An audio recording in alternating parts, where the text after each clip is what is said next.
Well, hello, everyone. This is Melissa Chureau. I'm your host at The Fully Mindful, where we explore what it truly means to live an authentic, mindful, and purpose-driven life. Today, I'm very happy to be joined by Sunflower Medicine, a transformative author, coach, and a teacher who has inspired countless individuals to reconnect with their authentic selves. Her new book, 21 Days of Self-Love and Mindfulness, is a guide to reclaiming self-worth and cultivating a life of purpose through mindfulness, self-reflection, and journaling. Now you know why she's on the show. Her journey includes a transformative experience of healing and growth after a cancer diagnosis, which led her to embrace expanded consciousness and integrate mind, body, and spirit in her work. Beyond her personal story, she's also a business transformation consultant, a proud mother, grandmother, and she blends wisdom from all aspects of her life. Today, we're going to dive deep into her personal story, I hope, her mission, and her practical ways of teaching that can be integrated into anyone's life, whether you're a yogi, a CEO, or just looking for a way to reconnect with yourself. So let's dive in. Welcome. I love hearing all of that. I'm so happy with where I am in life. Thank you.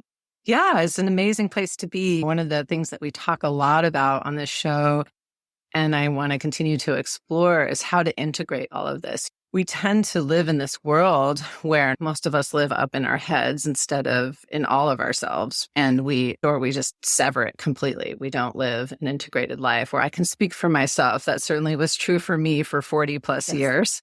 And so it's really a beautiful thing to meet and be able to talk with someone who's been able to find a way to integrate all of themselves into all that they do. So it's really a pleasure to have you here to talk about that today.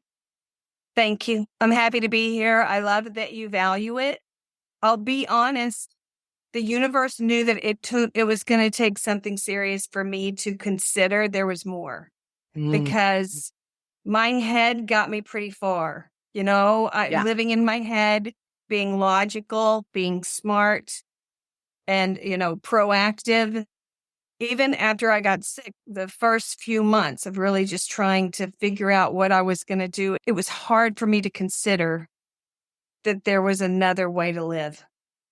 Yeah. So can you say more about that? I mean, tell us a little bit about what your life was like before a really extreme diagnosis that can really throw someone. A cancer diagnosis is nothing to take lightly. And I'm sure you didn't. Yeah. I mean, it's something that you want to use your head for, right? Like you don't want to just ignore it and kind of blindly go through life. So how was it that you were able to, what was your life like before that? And then how did it change you? And how were you able to integrate these other modalities? I love this story, and interrupt me anytime because I could talk for an hour just on that question. Okay. My life, I've lived a charmed life. I married a lawyer when I was 22, and we raised 4 kids. We had a good marriage until it wasn't. We split amicably. While my kids were in school, I got a business degree, and I found what I love to do.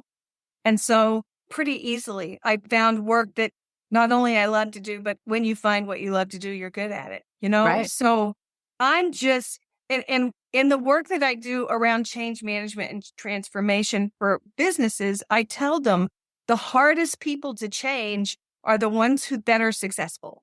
Mm. We're absolutely successful in this box. Why would I leave this box? And so that was me. Life was good. It's all going just fine. I've got anything I want, anything I need, I can make happen. And so, yes, in 1 year, I ended a relationship. I moved from the East Coast back home to Houston, changed jobs, and was diagnosed with cancer. So everything, it was a very clear, fresh start. I immediately looked for options other than radiation and chemotherapy.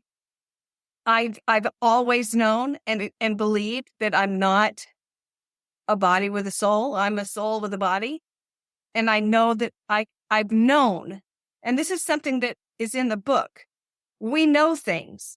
Mhm. People teach us stuff and it's like, it sounds familiar. It resonates. We know. But then that's the what and now what? You know, Right. that what are you going to do with now that you know that I know I am a soul in a body? So I started looking at ways to heal myself. And I read a lot of Joe Dispenza. I did a lot of meditation. I did my research. I know how to learn. I know how to get that information and synthesize it. Everything I read and understood and knew, there was a block. There was a Mm. block from me I could slow it down, but I couldn't get rid of that tumor. And one doctor, one time, it's funny, I went and worked with a holistic clinic in Florida, and the doctor looked at some things. He says, from everything I can see with your liver count and this and that, it indicates that you're holding a lot of anger. Mm. I'm like, I'm a cheerleader. I've been a cheer. I don't do anger. Mhm. And his response was exactly, I didn't get it then. I'm like, you're not my doctor. If you think my problem is anger, you don't know me. Right. Now, later, after I had my breakthrough, I knew I didn't experience anger. I didn't allow anger, Mhm. but it was there and my body knew it and my soul knew it, but my mind blocked it. Right. And I don't know if you're familiar. I'm sure you are. Dr. Gabor Mate and Yes. his work. And he'll say this, there's a cancer type. Yes. There's, that type that just goes on blindly, blinders on, the ability to just get anything done no matter what's happening. I don't feel pain. I don't feel anger. So I was there. Right. Right. But like I said, the tumor was shrinking. It wasn't going away. And I'm going to have to try the traditional stuff. Mhm. So I went to MD Anderson. I did the good care. And they said that for this small tumor I had in my throat, I was going to need 35 radiation treatments. I didn't realize that your tumor was in your throat. And I find that fascinating when the problem was expression of anger. 100%. Right. If you would ask me, also, I was a cheerleader. Mhm. I majored in music and singing. My voice, Right. except for where I do, Right. except for expressing something's wrong, expressing that I want Mhm. something, Mhm. expressing no, right? But I didn't see any of that.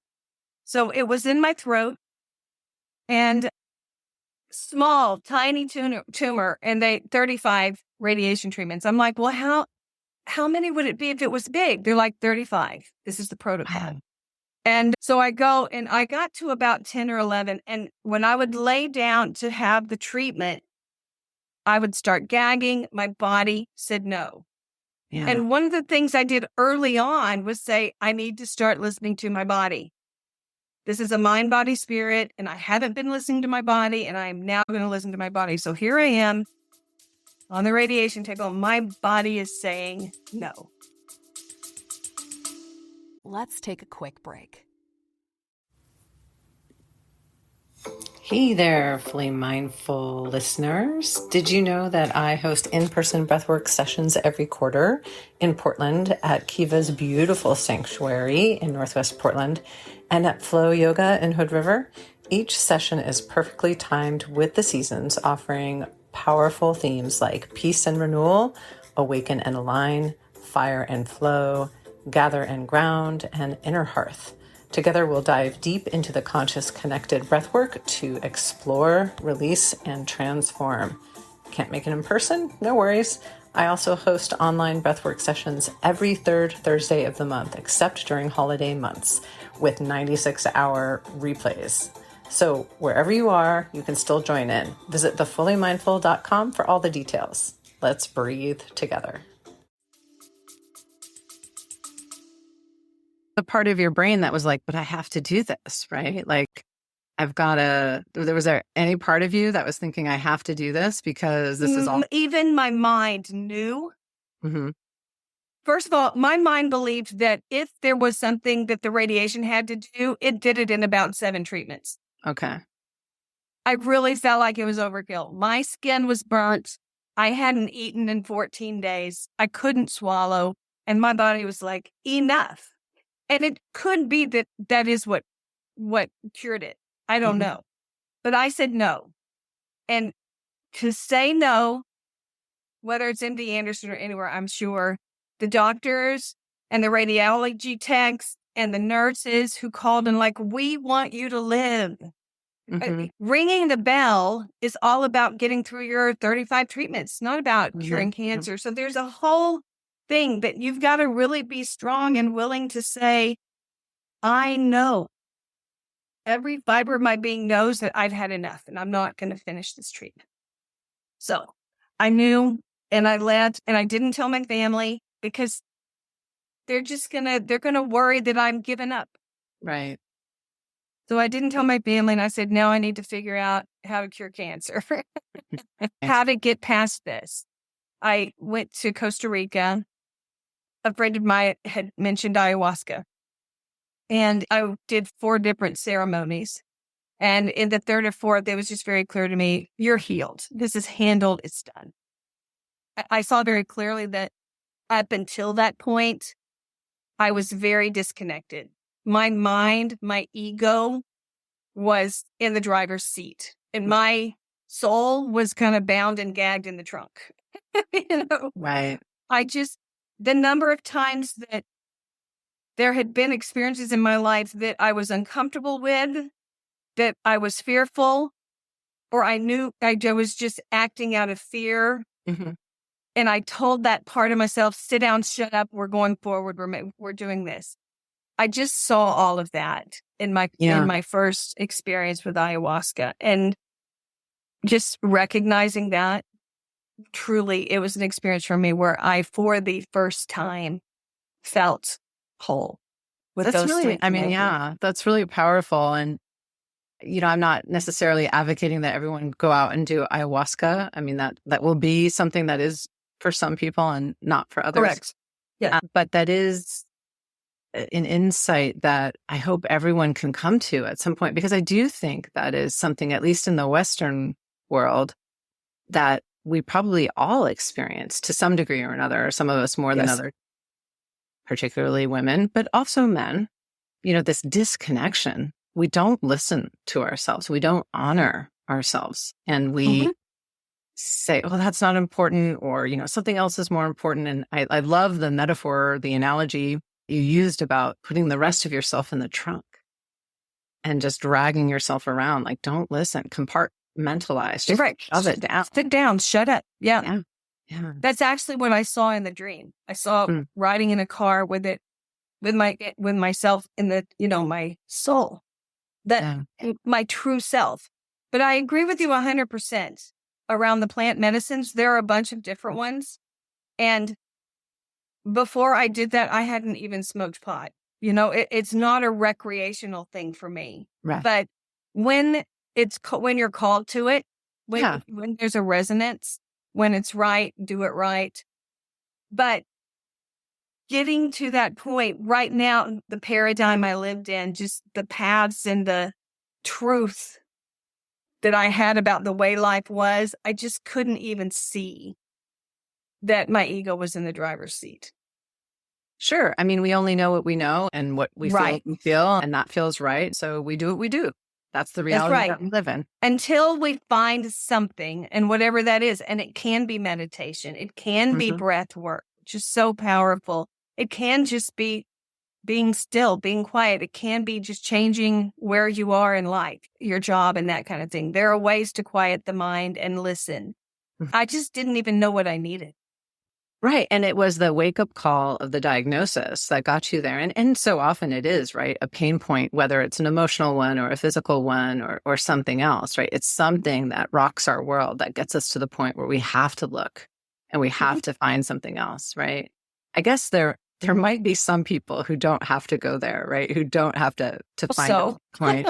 And it would be great if we could figure out that particular alchemy, but I haven't heard of it yet. I think it's possible.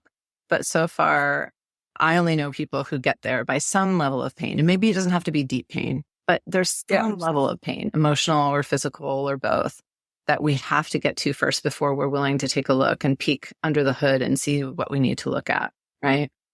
Yeah. And like I said, the same is true in business. When I do Mhm. coaching in business, why would I give up being successful Right. until there's a challenge that I can't meet going through my current success formula, winning formula, right? I'm not interested. I'm not even curious. I wouldn't look at something different. So for me, my age, my generation, a lot of this comes at midlife. It Right. comes after the kids are grown. Maybe it's just because I'm so focused with the other stuff, but I am seeing so many people younger than me having this valuable conversation Mhm. in their late 20s and 30s. That gives me hope for the future. I think that's wonderful. That is encouraging, right? Like people are questioning a little bit more, wanting a little bit more for their lives. I do think that is encouraging and does spur a little bit of hope, which is great. Oh, yeah. Yeah. And so you said something earlier, and I think I've heard you say it before, where you've always known you're a spirit with a body and not the other way around. When do you remember the first time that was sort of something in your consciousness, do you think? I grew up in church. First of all, my parents were so strict that I didn't have a social life. I could Mm. only get out of the house if I was at church. And so I got to see church from a lot of different views and hear a lot of it. So I developed a relationship with God, a Mhm. spiritual relationship, fairly young. And so I knew the power of that and Yeah. experienced that pretty much. That's just been something I've been mindful of, I've been aware of, and so that later on, in my late 30s, 40s, maybe, I hurt my ankle. And even then I was saying, it's going to heal. I'm going to heal. I'm going to take care of it. So it's something that's just been there for me from a very early age. And I think I credit that spiritual relationship early on, really looking at it from different perspectives. And it sounds like that relationship has evolved over the years. That maybe Absolutely. not. I don't know. Are you still involved with organized religion, or is that evolved into something different? So I'm not as involved as I used to be. I go with my mom, basically. Hmm. So my mom definitely goes. And, when I go to church, I feel the presence of God. I Hmm. do. So I know it's there.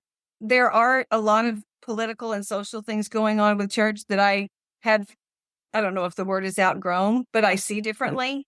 Hmm. And so, it's in a church, any church, even any plant medicine, any spiritual thing that we've got here run by people is going to have its weaknesses.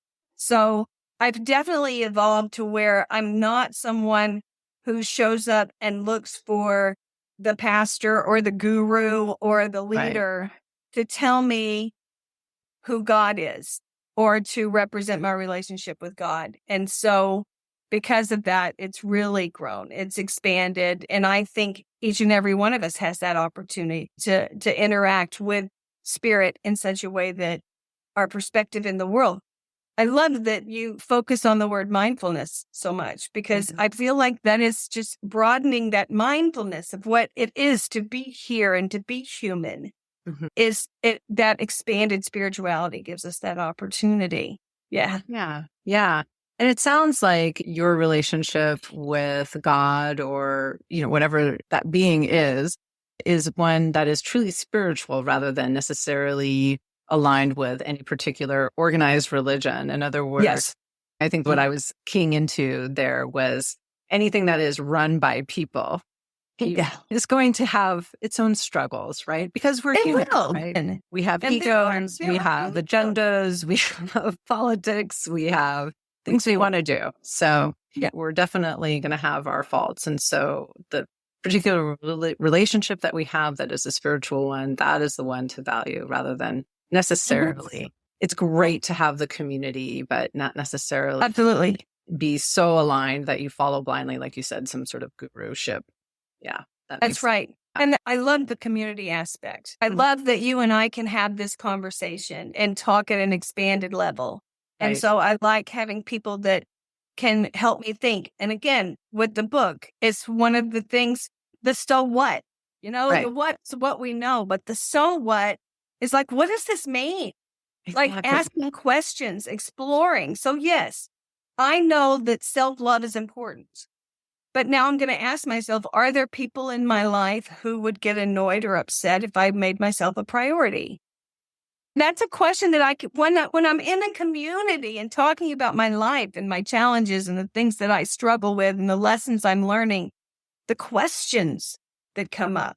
So that's a part of the book. After each short lesson, which a lot of it may seem like common sense, let's explore just some questions, and that's what a community allows for. Or this sort of a question and answer thing is to really say, so what? So what? I know this. What does it mean? How is it going to add value and enrich my life? And how is it going to enrich other people's lives? So that's the so. Yeah. I mean, you talk a lot about how people like yourself, when you were originally maybe not prioritizing at least some of your own needs, right? Putting some of yourself in the trunk of your own car, so to speak. How does or self-care and some of the things that you advocate for help us overcome this guilt about placing ourselves first, about actually having some sort of sense of self-worth and reclaiming that for ourselves? Part of it, I think, starts with the paradigm we live in. Because again, the people I talked to when I was looking at healing myself from cancer, I really thought I had it figured out. It was not clear to me that my life was devoted to controlling everyone and everything around me. And that a lot of the people that I helped didn't feel that help. They felt controlled. Sure. I never saw that. And so expanding the mindfulness, stepping out and looking from a different perspective, it allows you to see, oh, there's more to life. Right. So that's the first part, is the paradigm we find ourselves in. And then we start to say, well, what would it even look like to love myself? Because I thought I was doing that. One of 4 kids. My mom had 4 kids under 5 when she was 21 or 22, right? So we didn't want things. It was scary when we needed things. I felt like a burden when I needed something. And so to find myself in my 30s, 40s, 50s and asking myself what I want, this is a new conversation. What does self-love look like? I'm just supposed to not be a burden, right? So let's explore that. And again, that's one of the things we do in this book. Like, what would it look like to take care of yourself?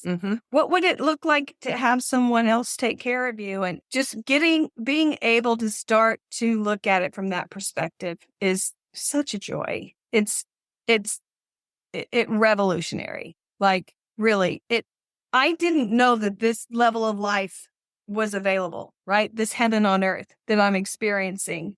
So it sounds so simple and it sounds so common sense. Love yourself. But when you remember love is an action verb, what does that mean? Yeah. Right? And like you said, what does it even look like? And then when you begin to explore that, you kind of get to what might be undercutting that, right? Because you go, oh, well, that could look like, oh, I could go for a walk and then maybe something comes up, right? You think, yes, I couldn't do that. I couldn't go for a walk because I need to do A, B, and C first for my daughter, my husband, my dog, my work, my whatever it is. And then you think, oh, I am prioritizing all of that ahead of just going on for a 15-minute walk. Well, and this is a whole section in the book. This is called Clearing the Fog. If there's something you want, if it's, I want to sing on stage, or I want to go to Hawaii, or I want to sleep in on Sunday, if there's something you want and you can't have it, I would suggest just consider that it's the fog. It's one of 3 things. Fear. The F is for fear. What are you afraid of? If I do this, the world's going to fall apart. Like I said, I grew up with a single mom and we had these kids. And when she got nervous and upset, we all got nervous and upset. So there's a part of me that cannot tolerate or could not tolerate emotions. If somebody is crying, that's a problem. We have to fix it. We can't let someone cry. We can't let someone feel a lot of an emotion. So identifying what you're afraid of Mm-hmm. Fear is extremely valuable. The second one is obligation.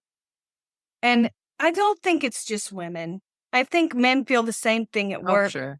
Mm-hmm. And I have to. Everything Mm-hmm. that you say, I have to, for us to remember that it's all negotiable. It's all a choice. Mm-hmm. It's all a choice. And is it an unspoken agreement? And by the way, do those people who you say that you have to do this for, do they know that you're giving this up?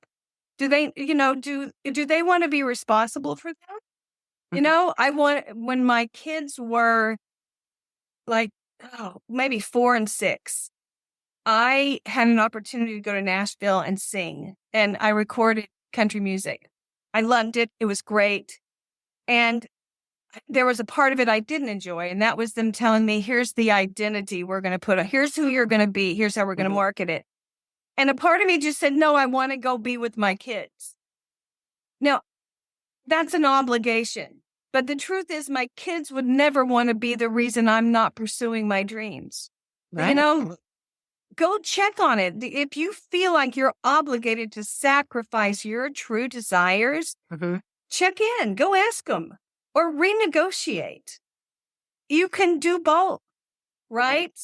There's this whole thing around the obligation. There's fear, there's obligation, and the third one is G, and that's guilt. Mm-hmm. And at the heart of guilt is your inability to forgive yourself for something, Right. either for failing or for not being good enough, for not being worthy. And if you want to, those are things to explore anytime you're stuck with giving Right. yourself that prioritize. Look at fear, obligation, clear the fog, fear, obligation, and guilt. Those 3 things are going to give you a lot of insight. I And love that. open a And lot you of can doors. use that really practically, even for something as simple as the example that I gave, going for a simple walk. I know I felt that today. Oh, I can't go for a simple walk. I couldn't possibly, I have all these things I have to do. Right. So the Yeah. big thing for me was the obligation. Yes. I had obligation all over the place. But The truth of the matter is, you can go on a 15-minute walk and be so much more productive when you get back. 100%. In fact, yesterday, I also had obligation all over the place, and I chose to go on the 15-minute walk, and it was delightful. And I ended up being a lot more productive and a lot happier about it. And so it really can be that simple. And it's really easy you don't have to spend 30 minutes journaling over it. You can really just kind of check off the box in about 30 seconds, your little fog list. I love it. It's very practical. Yeah. Thank you. And that to me is being mindful. Mm-hmm, it is. Hearing what you say to yourself, Mm-hmm. hearing when you say I can't, and questioning it. Yeah, I like it. And I think that is, why I think fog, when you get to all the reasons underneath that, is why people struggle to prioritize their own needs, right? I mean, they're afraid of something, or they feel like they have this obligation. And they have guilt or whatever else is going on for them. That's why they're not prioritizing their own needs. And a lot of times I'll run into people who will say they are really watching out for other people. They'll make themselves a bit of a martyr, in fact, right? Like, yes, I'm doing and that's this part for of the all cancer other type. people. Yes. But there is an identity.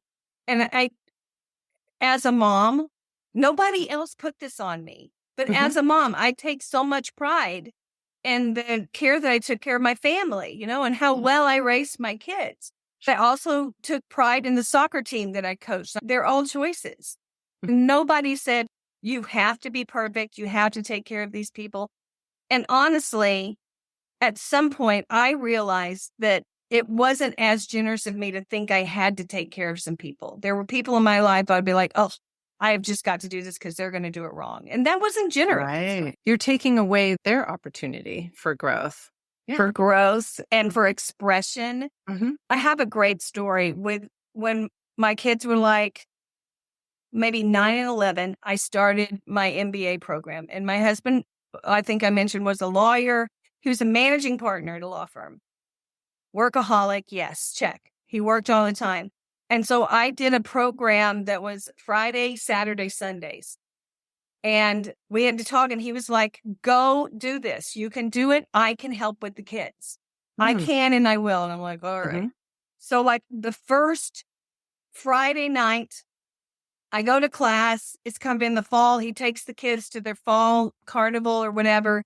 I get home about the same time as him. And he comes in and the kids aren't with him. The girls aren't with him. I'm like, where are the girls? And he says they're spending the night with friends. And I'm like, well, that's awesome.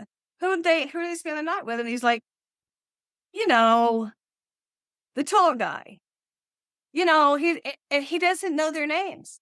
And he Oh my can't goodness. tell me who our kids are spending the night with. And I'm like, unacceptable.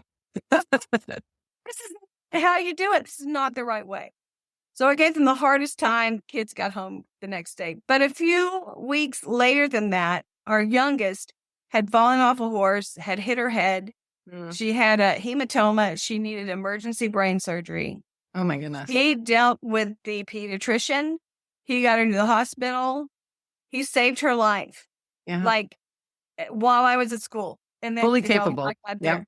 But he doesn't do it like I would, but he does it. It was fine. Yeah. And that's just such a lesson for me. I still do that when I work with people and I'm like, they're not doing it like I would do it. You got to let go and let people do it the way that they would do it, right? They're always That's going to right. do things a little bit differently. Yeah. It's their expression. It's such a good, I guess, maybe segue. I was going to ask you how someone with a really busy or demanding life integrate self-love and mindfulness practices in small and meaningful ways. So I was thinking about your husband and then obviously you when you were doing your MBA and had, still fairly young children. You were obviously, very busy and you're busy now. And so how do people like us integrate self-love, mindfulness practices in real ways on a daily basis? And it's funny because a lot of the plant medicine that I go to, a lot of the people that I talk to who do ceremonies, who do meditation, they're two different people. Mhm. Like they'll go do the weekend, they'll do the retreat, but then they go right back in it. And Mhm. it's like, it's hard to cleanse the toxicity, right? And the only way to integrate, is to make it a commitment, to call it out, to be mindful of how you're spending your time. I believe, and I write about this, that energy is currency. And our energy and how much we have, how much we spend, to be as mindful of that as you are about the money as you are about money. I know how much money is in my bank account. I know where my energy level is. Mm-hmm. So that's a part of it. Recognize that your biggest, most valuable currency is your energy. And it is maintained, it is managed through these mindful integrative practices. And the second part, and this is another story from a shaman, and again, around the kids, I learned so much by being a mom. Mm-hmm. So one of the shaman, I asked her, how can a mom be happy when her kids aren't? Mm-hmm. Was going through a thing, and this was my codependent. Like, I can't be happy. I have to help my daughter. She needs this. She needs this. And I know that it's not healthy for us to do this thing, but she needs it, so I'm going through this and I'm in the ceremony and I can tell there's something I'm not letting go of. And that's what came to me. I'm like, but how can I be happy if she's not? And what the shaman told me was, you can't make your daughter happy Mm-hmm. and you can't make her make healthy choices. All you can do is show her what healthy looks like, what happy looks like. And I started doing that with my daughter. It's been wonderful. But let me tell you, I take that everywhere. Mm-hmm. I can't make people integrate self-love and mindfulness, but I can show them what it looks like. Right. Right. And I'm not, as much as I want to impact people and tell them what I'm learning about my journey, it's just not as valuable as showing them. Mm-hmm. So yes, for yourself, manage your energy. But if you want to impact other people, just show them what it looks like. You doing that is going to impact other people doing it, I think. 100%. And, I forget, Jack Corfield had the title of his book, and I think it's called After the Ecstasy, the Laundry.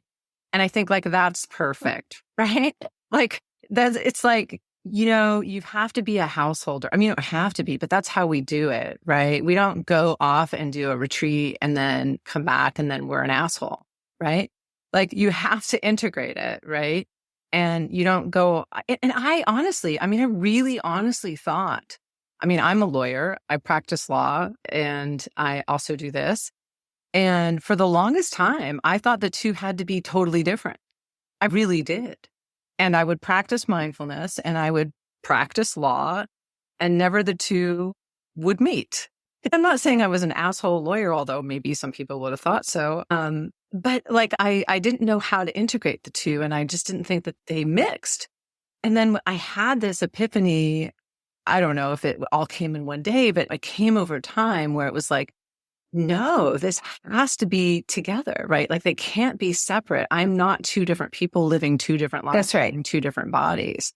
Like these things have to be together.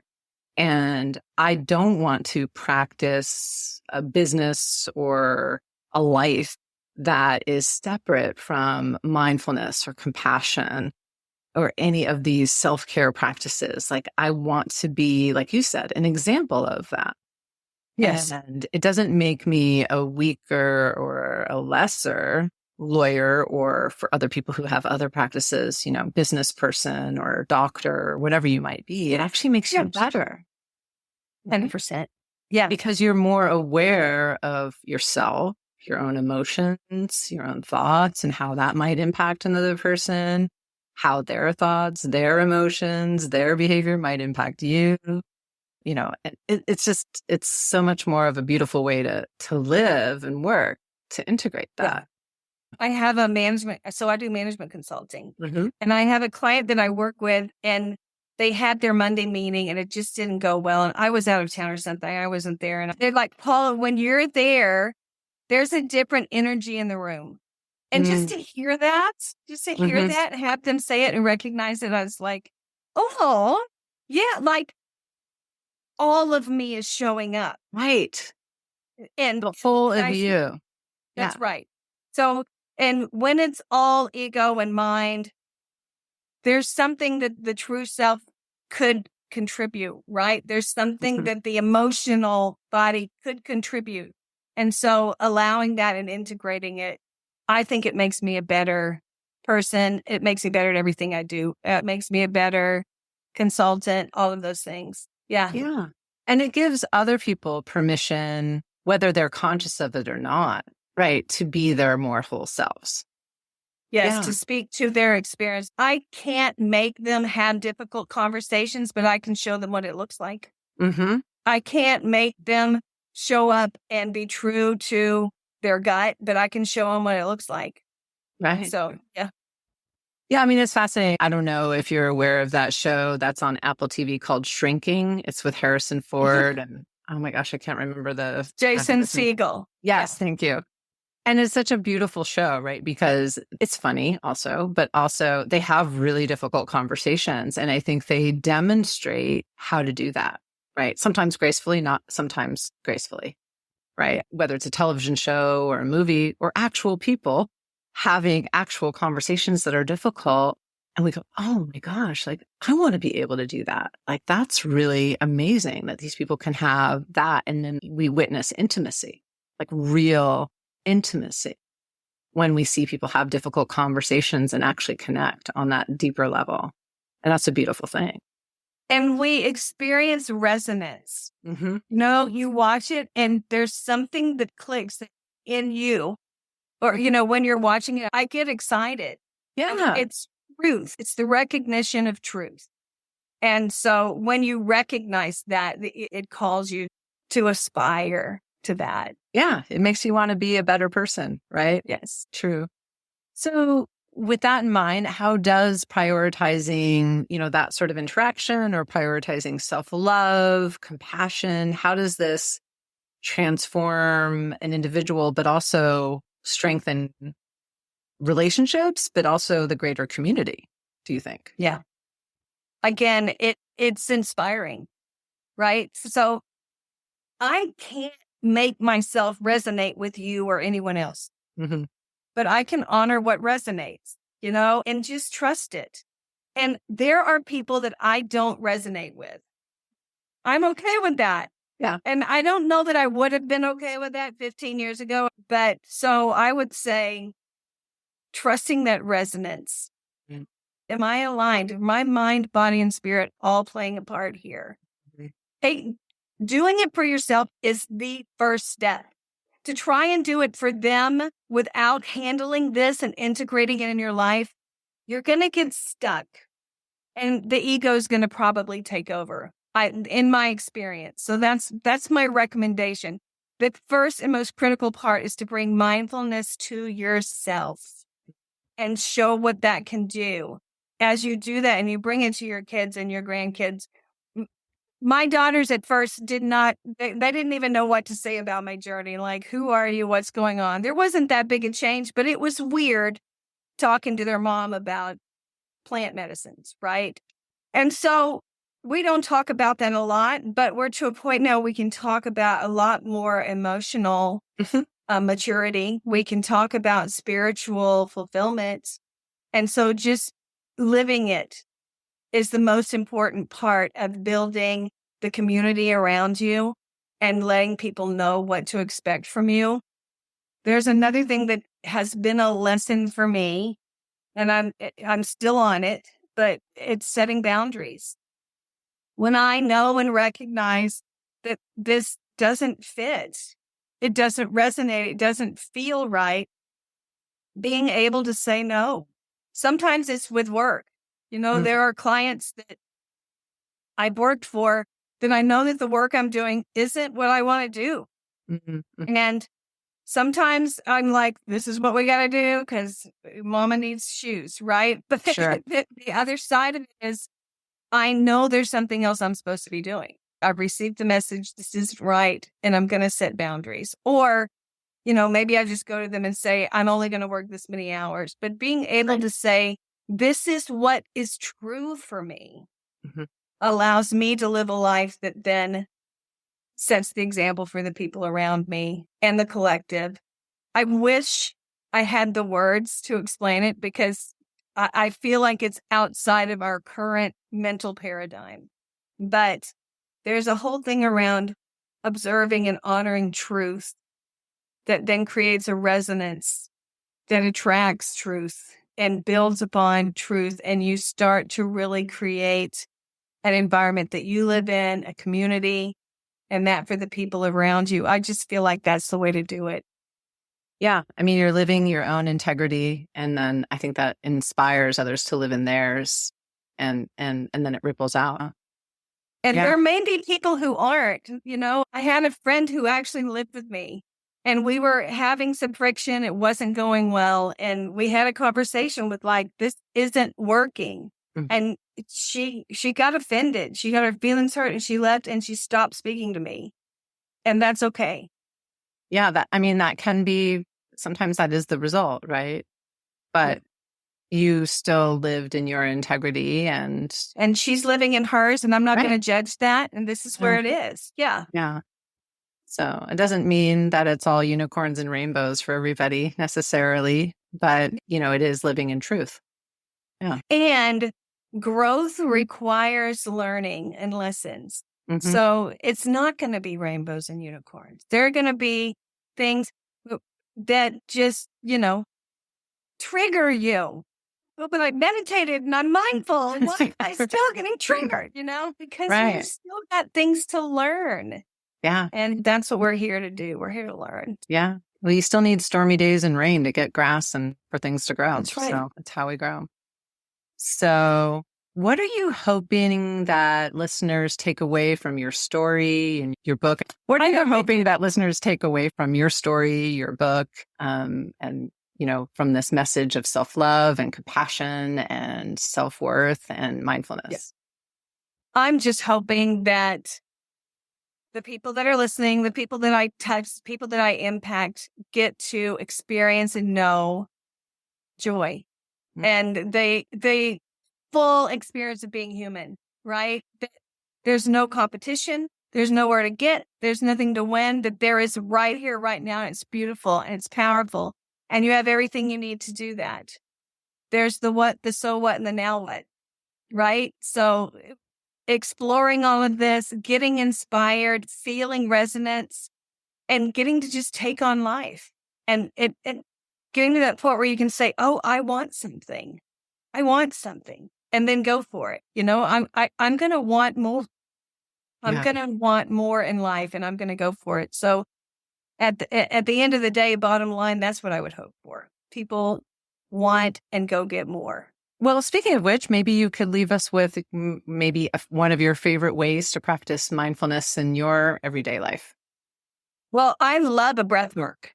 Mm-hmm. Breath work is one of my favorite things, and I've found a few different YouTube, things I can listen to at night, but my preference is to find a way to do it in person. Mm-hmm. And as far as my favorite practices, breath work is up there, top 3. Yoga Yeah. is top 3, because now I'm telling you, 15 years ago, yoga was an athletic exercise. Yes. I did not feel energy in my body. And I'm to a point now where it is truly a spiritual experience, and I love it. And the third one is journaling. We already mentioned that, but that's Yeah. the now what. When you get the what and the so what, and you get to explore and get these fun things that are fun to talk about. What are we going to do now? What am I going to do different? How is this going to move me forward? What am I going to do? So yeah, I like journaling and writing down what I think, what I feel, what I want, and what I'm going to do next. I love it. So tell us where people can find your book, where they can find you. And then maybe if you have anything that's kind of up your sleeve and coming down the pike, tell us about that. So my website is sunflower-medicine.com. Go there. You can find all about the book, 21 Days, Self-Love and Mindfulness. You can go to Amazon and buy it as well. And it tells you about my new book that I just released in November that's called Midlife Medicine. And I've mentioned that I've had a journey with the plant medicines. I've explored several different types. And just for people who are curious, what's the difference between an ayahuasca ceremony and mushrooms? So it talks about what a ceremony is, what the background is, how important it is to look for the right people, and how to find a safe environment to do it. So all of those things are on my website. That's what I'm talking to people about. And I'm just so thrilled to get to expand my community and talk to people who speak my language. Love it. Well, I'm so glad to have had you on and hope to have you on again. And we can talk a little bit more about your other adventures and other modalities that you've explored. It would be great to have you back. I hope we get to talk again soon. Yeah, to you too. Thank you.